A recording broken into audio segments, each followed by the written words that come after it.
That, ladies and gentlemen, is Brian Ferentz at the podium after losing to a team that is not even top 100 in defensive efficiency, at least before tonight's 24-17 Cornhusker victory. Iowa had beaten Nebraska 7 times in a row prior to this matchup. The last time they lost to Nebraska was in 2014, which, to give you some perspective, was Bo Pelini's last season at Nebraska. And to give some perspective as well, I was 12. I am now 20. Jim Harbaugh was not even Michigan's head coach. It was also Brady Hoke's last year. And it all started with Trey Palmer on one play, which took 12 seconds, taking the football 87 yards to the house to open up what should have been a blowout in favor of the then 3-8, 2-6 in conference Nebraska Cornhuskers. Of course, Nebraska's worst qualities and Iowa's best qualities, like they typically do in the Heroes game, began to come together toward the end, Nebraska being the ultimate choke artist, Iowa being a clutch and disciplined team. Except that wasn't the story. The history books wrote differently, the story was told differently, the axioms and truths that each football team has held true to their heart over nearly the past decade seemingly changed. Nebraska actually held on to win. Nebraska made a clutch play on defense, an interception, and they forced a 4-and-out in the final drive, I think, in which Alex Padilla threw a pick to end the game. And then Casey Thompson kneed it down. Mickey Joseph and Kirk Ferentz met in the middle of the field, and Nebraska gets to take the Heroes Trophy home. And don't worry, in a few minutes, we're going to touch on Matt Rhule for a minute or so, and then further analyze the game. But let me tell you something. You're Iowa. I mean, you're an Iowa fan. And if you're an Iowa fan or a Nebraska fan, please comment your thoughts down below. And if you haven't already, subscribe, like this video, share it around to fellow Husker or Hawkeye fans so we can get this video through the algorithm. I'd greatly appreciate it. What's going on? What's going on through Iowa players' minds? I think we know what was going on through Nebraska players' minds. They came in with a killer instinct. They didn't want to go out on a loss. Garrett Nelson and a lot of Nebraska players, I think Trey Palmer too, look like they're going to be coming back next year. Trey Palmer, by the way, congratulations, man. I know you're not, listening to this, 99.9% sure of it. You've crossed the 1,000-yard mark. You broke the Nebraska school record for receiving yards, and you have 9 receiving touchdowns, which is by far the highest in your career. You had a breakout season, and you probably deserve first team or at minimum second team all Big Ten honors, which, seeing that you have Ohio State to compete with, is a big honor. And Trey Palmer is a beast. He tore up Iowa's secondary, which, granted, with Cooper DeJean injured, is not as good as it normally is, but he still torched a secondary that's coached by Phil Parker, and that's one of the best secondaries in the nation that, includes a guy like Riley Moss, who was a preseason All-American. Nebraska came in here with a killer instinct. Casey Thompson, his best game of the season, he went 20 of 30, 278 yards, 3 touchdowns.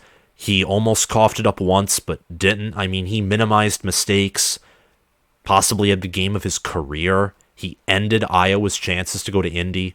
Ramir Johnson had his best game of the season, 12 carries, 52 yards. Nebraska just had a killer instinct. They were on their game at all times, minus when Ramir Johnson fumbled once, but Nebraska won the game.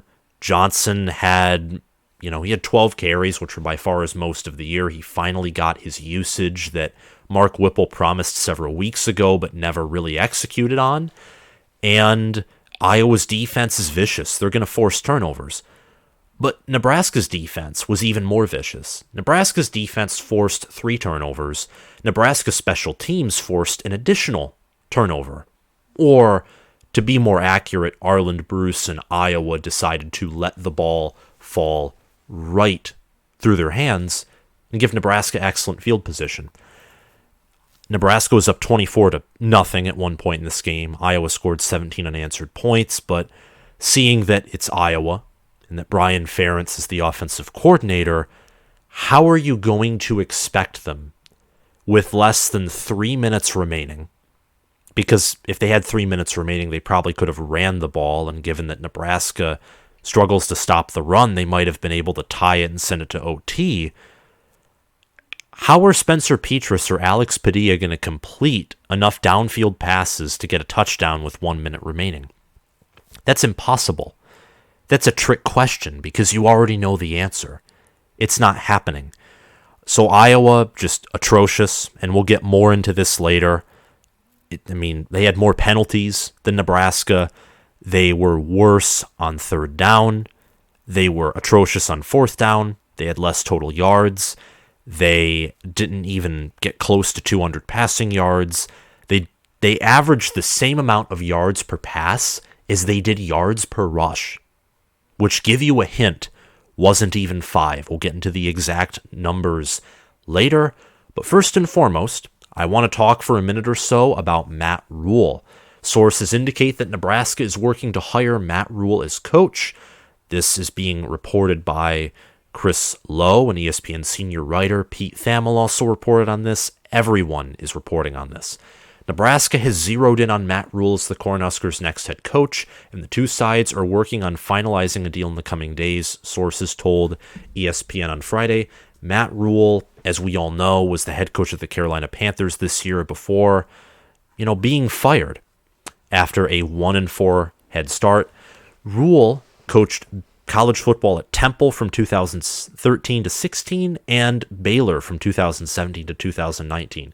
He appeared in the conference title games for Temple in the American 2 times and Baylor in the Big 12 once, guiding Baylor to an 11-3 record that season and a 13th ranked finish in the AP poll. At Temple, they appeared in 2015, they went 10-4, finished unranked. In 2016, they went 10-3. Rhule left before their Military Bowl game, at which point they were number 23 at the time of his departure, 10-3, and they won their conference championship game that season in the American. So I think if this is true, Matt Rhule would work because he's a proven builder. He built Temple and Baylor up from nothing. He didn't work out in the NFL, yes, but Urban Meyer didn't. Nick Saban didn't. He played at Penn State. He's, coached at Temple, coached at Baylor, which, look, Baylor's in Texas. He knows the Big 12, which Nebraska used to be a part of, and playing at Penn State and coaching at Temple. Temple is a university that is in Pennsylvania, which is big, Big Ten territory. And the American kind of close to the MAC. You got Cincinnati, Memphis. You got kind of that central northern geographic area. He has the geographic connections. He has the experience. He has the resume. I think that this isn't the most flashy hire like Deion Sanders or Lane Kiffin would be, but this is certainly a good move, especially if Nebraska wants to know that they can go bowling and that they can compete for double-digit win seasons here and there. If hired by Nebraska, Rhule would replace Scott Frost. Obviously, the Cornhuskers are 4-8. They're not bowl eligible, but they finished with a win over Iowa, which we'll get more to in just a minute. Rhule is still owed more than $40 million from the Panthers. He has a reputation for turning programs around. In his third season at Temple, they went 10-2 in the regular season. They went 9-3 in the next regular season in 2016. At Baylor, Rhule went from 1-11 in 2017 to 11-3 in 2019. So there's more from that article by ESPN, just a little more. I'm going to link it down below. But I just wanted to, report on it a little bit, give some of my thoughts. I think that Matt Rhule, within 2 or 3 seasons, given the fact that he now has access to the transfer portal and a big NIL program with lots of money, good donors, and a bigger brand than Baylor, in 2 or 3 years, they could go bowling and potentially more, possibly win the West Division in 3 years, or maybe even 2 years.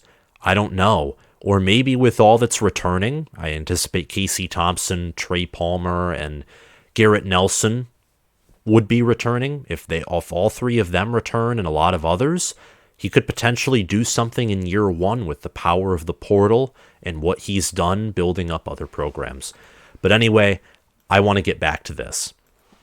Nebraska nearly steamrolled Iowa and then clutched up at the end. These are two things that are very uncharacteristic for a Nebraska football team. Very uncharacteristic. Nebraska rarely is clutch. They rarely steamroll Big Ten teams with winning records. They never have in the Scott Frost era. I think if they have, maybe one was 2018 Minnesota, where they won by a wild margin, but they normally don't do what they did tonight. It's very uncharacteristic of them. They clutched up at the end with that pick, which was thrown by Alex Padilla. And look, when you throw for nearly 300 yards, and listen, Nebraska didn't run a ton. They only averaged 1.5 yards per rush, but they ran just enough when it mattered to keep Iowa's defense honest. And with Trey Palmer and Marcus Washington and Casey Thompson just being on his A game, this is part of the reason why I picked them to be top 10 in the preseason, which I was horrifically wrong. But when Iowa plays their A game on offense, and this is still without them having an offensive line, which I thought their O-line would be better, they can challenge any secondary in the nation. They can challenge any linebacker core in the nation. Casey Thompson this season, let me tell you something. He's better than the guy who replaced him at Texas. He's better than Quinn Ewers. He doesn't have Quinn Ewers' supporting cast. He doesn't have Bijan Robinson or Texas's 5-star O-line. His wide receiver core is probably similar. He doesn't have as good of a tight end because Jatavion Sanders is better than Travis Vokalek.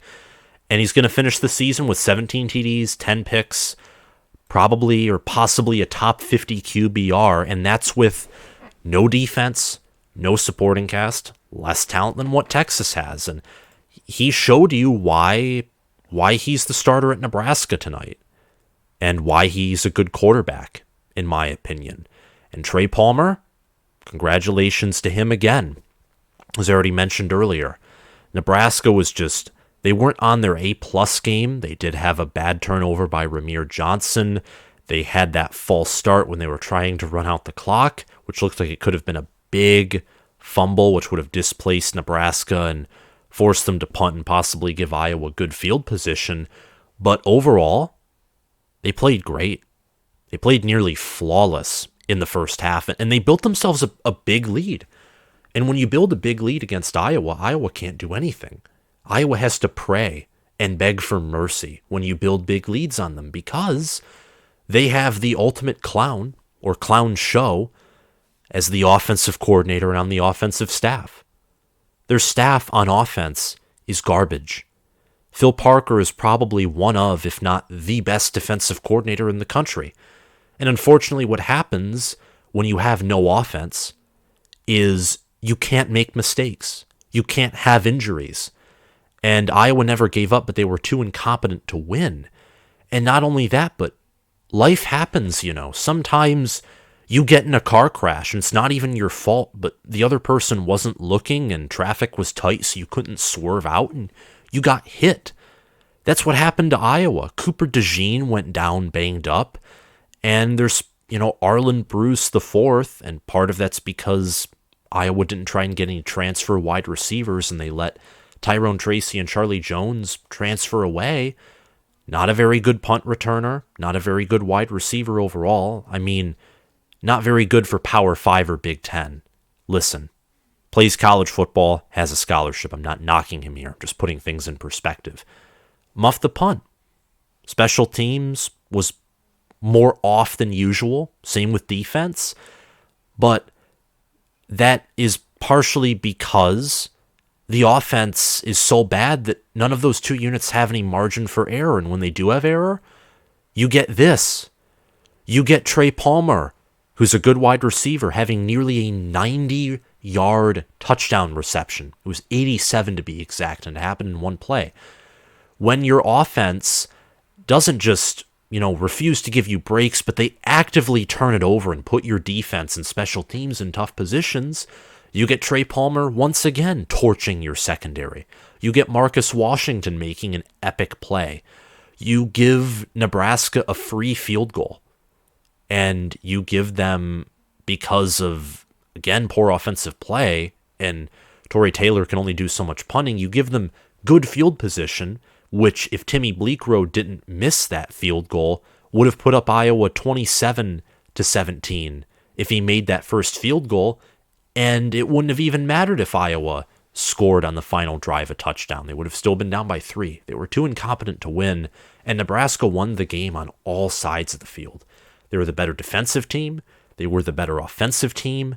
They were on the road too, which again gives Iowa, being on the road doesn't do you any good. It's never good that you're on the road. Iowa being at home, they have the crowd to support them. They have some extra confidence. It's senior day. But listen, Nebraska was the better team on all sides of the football. It didn't matter. Casey Thompson and Trey Palmer will go down as legends in the Heroes game. There is no doubt about this. The Nebraska defense earned their black shirts tonight as well by forcing turnovers. Both sides of the field should go out. They should have a nice dinner. They should have fun. They should celebrate. Nebraska hasn't beaten Iowa since the Bo Pelini era. Scott Frost never beat Iowa.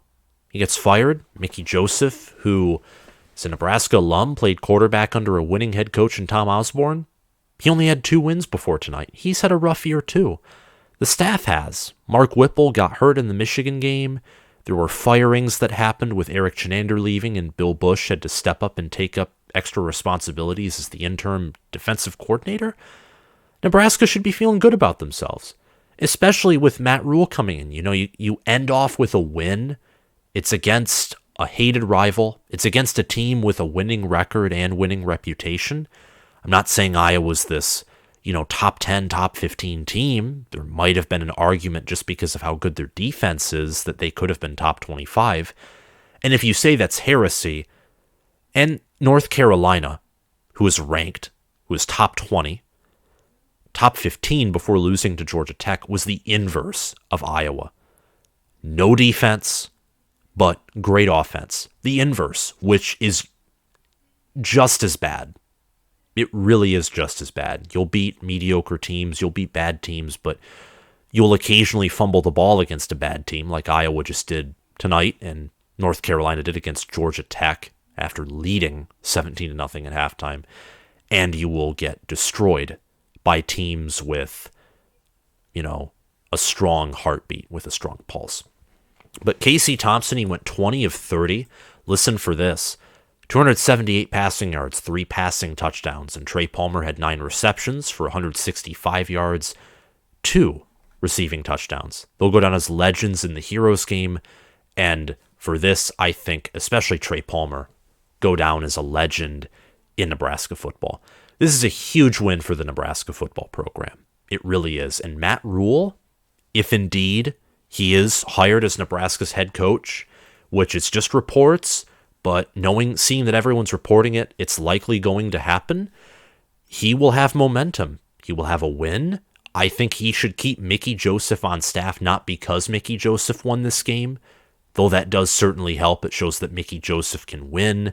He can hold on to a win. He can instill toughness in his team. And it's already been shown by how he's kept the locker room together and, kept players from leaving the program overall. But he's amazing at developing wide receivers. He's a good leader, and he knows Nebraska. So Matt Rhule and the staff, whether he chooses to clean up the whole staff or keep some members of the staff, we don't know yet, but he has some momentum. Nebraska football has some momentum. This is a good day to be a Nebraska Cornhusker, despite the fact they're not going bowling. It's a good day. Nebraska did this year what they failed to do last year. Last year, imagine if Scott Frost won that game against Iowa. The feeling, and even possibly the 2022 season, It could have been different, because sometimes one win, one thing that breaks the mold, is sometimes all it takes to flip the switch and to rewrite the storybook. For Iowa, though, Brian Ferentz needs to be fired. The offense looks absolutely porous, and let me tell you something. Brian Ferentz is under the protection of his father and the AD Gary Barta, and it's not doing the team any good, because if Cade McNamara was your quarterback, and if you had an average or above average offensive line, this team might be top 20, it might be top 20, top 15.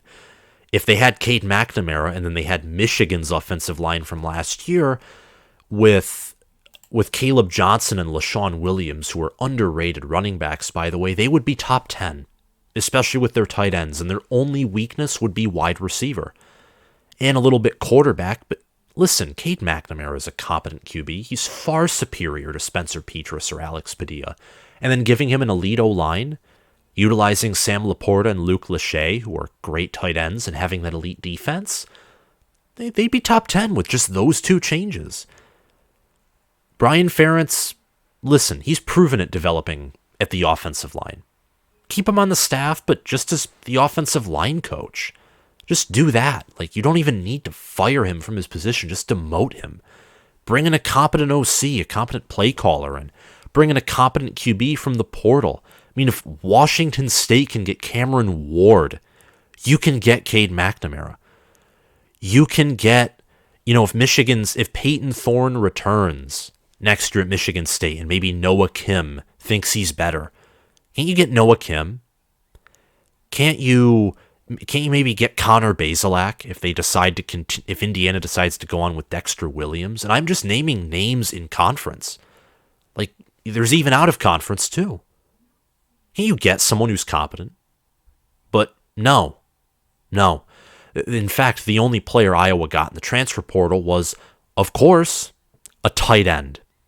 I digress. I despise the Iowa offensive staff, which is why I was actively rooting for them to lose in this game. The whole team looked sloppy, and I think the Hawkeyes looked ahead of Nebraska, which is sad because they didn't even clinch their spot in Indy. And now it's down between Purdue and Illinois. I, as a Michigan fan, listen, I would have actually benefited from us playing Iowa.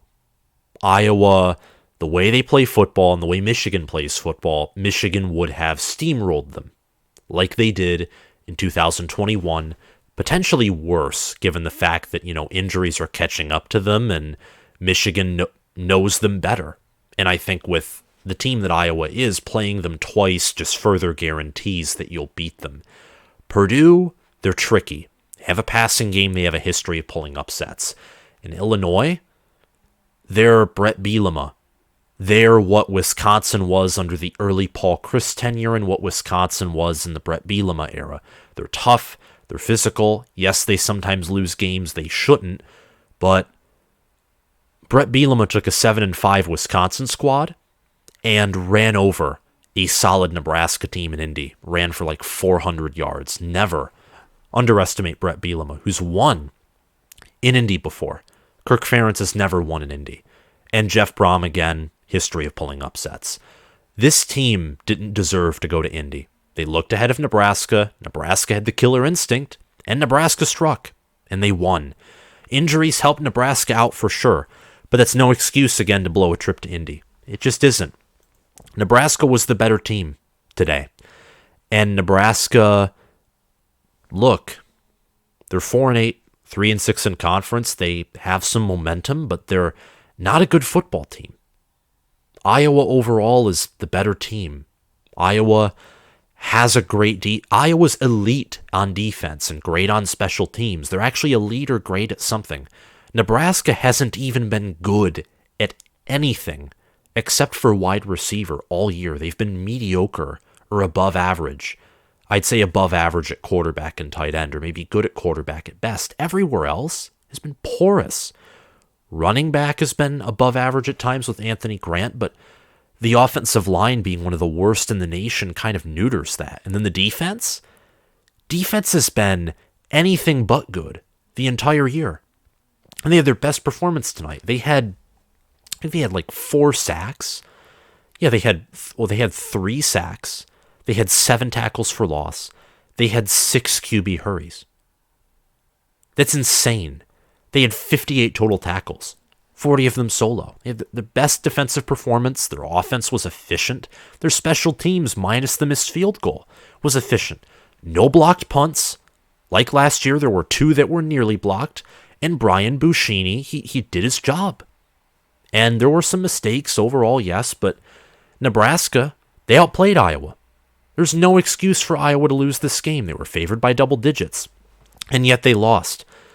Iowa, if they just had a competent QB, and if they just had the offensive lines that they typically have, under Kirk Ferentz, they could be top 15. They could even be top 10 with the current defense they have. I mean, Michigan State and Mark D'Antonio just needed a competent or above average QB, above average to good offensive line, and 1 playmaker at wide receiver.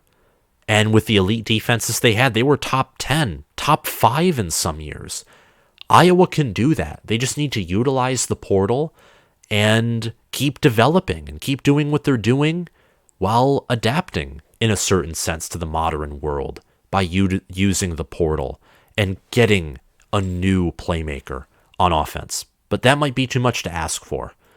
That's all I'm going to say for this video. It was a little longer than usual, but I wanted to talk about Matt Rhule. And this game, it's Friday night.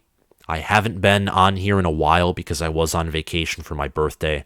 So I wanted to talk a little longer, just enjoy myself in making this episode. Thank you guys for watching. Tomorrow's episode reacting to Ohio State will probably be of similar length because it's a big game, and for big games, I want to give more of my thoughts and analysis. Thank you all for watching, and I'll see you guys around. Bye.